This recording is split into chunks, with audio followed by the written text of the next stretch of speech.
We think the European Union is wonderful. We all love Europe, love the countries in Europe. But European Union has been absolutely brutal on trade.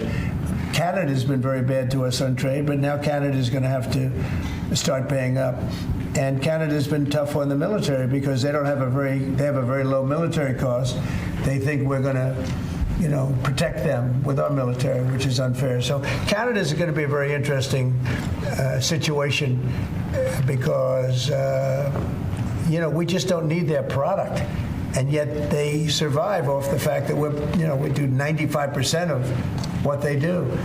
And Canada is just absolutely, I say it, and sometimes people smile, and sometimes they say, great idea, but Canada, their taxes would come down greatly, their security would go up greatly. Amazing things happen to Canada, and really Canada in this particular, why would we pay $200 billion a year in subsidies to Canada when they're not a state? You do that for a state, but you don't do that for somebody else's country. So I think Canada is going to be a very serious contender to be our 51st state. Mr. President, how long is the negotiation going with Canada? There was obviously a delay in implementing those tariffs.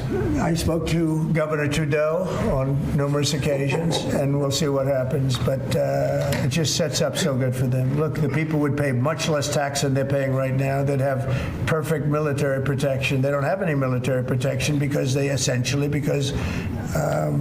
and you take a look at what's going on out there. You have Russian ships, you have China ships, you have Chinese ships, you have a lot of ships out there, and people are in danger. This is a different world today. It's a different world. They need our protection, yes. You mentioned Elon Musk and the efforts that he's undertaking with your authority. You granted him new authority this week. Will he secure any new government contracts while he is working on DOGE? No, not if there's a conflict. If there's no conflict, I guess what difference does it make? But we won't let him do anything having to do with the conflict. Are you personally checking to make sure there's no conflicts of interest? Yeah, I am. He answers to you. Sure, he does.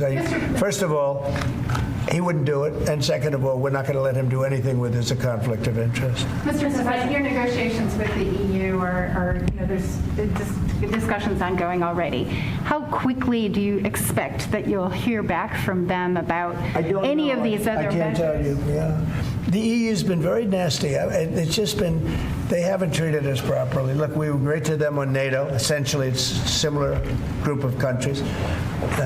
When I came in, my first term, I raised their fees. I mean, they were not paying. We were paying for, in my opinion, almost all of NATO. And now, I had the bad moment with the press where the press said, well,